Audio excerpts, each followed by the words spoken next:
Sure. How can I help? Well, first, I just want to let you know, you're really inspirational to me, and I'm kind of trying to get my friends involved in listening to you and, plan our young adult lives the right way. So thank you for what you're doing for everybody. Well, thank you, sir. How can I help today? So my girlfriend and I are currently renting, and through listening to you and getting inspired, we've decided to move home for about a year or two to do some really hardcore saving.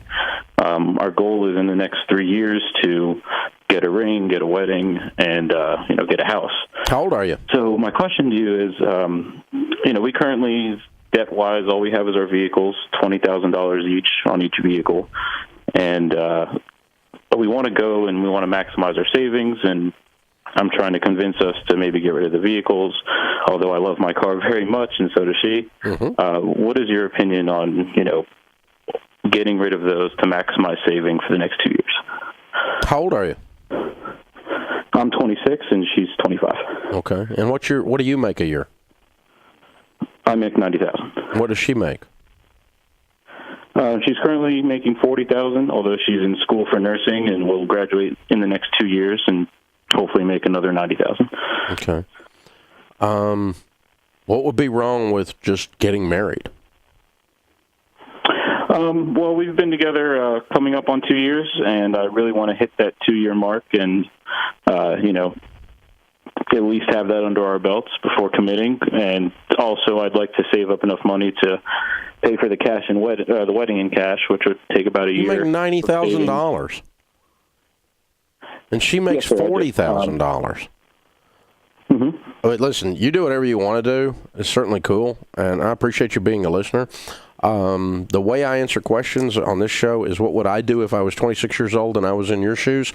I would sell both cars and I would get married tomorrow.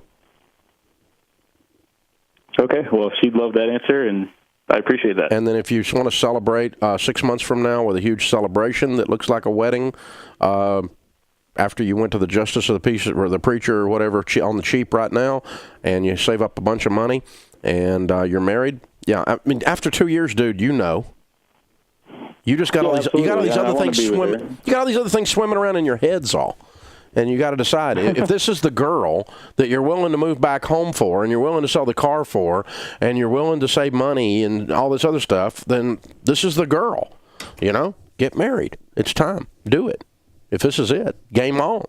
And because you guys can work out of the debt on the cars, or you can work out of her. She's going to make a great income as a nurse. You're making $90,000. You're making a lot of money for a 26 years old. You're doing great.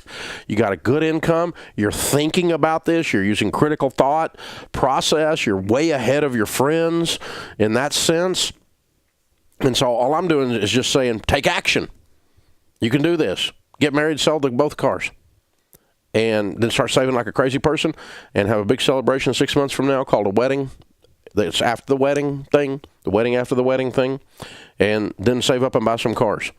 And finish up her school, and it's game on. You guys are going to be very, very wealthy if you learn to set priorities and execute on decisions. No, I don't think you need to backtrack and move home. You're 26. You're too far along. You got things going. You're making good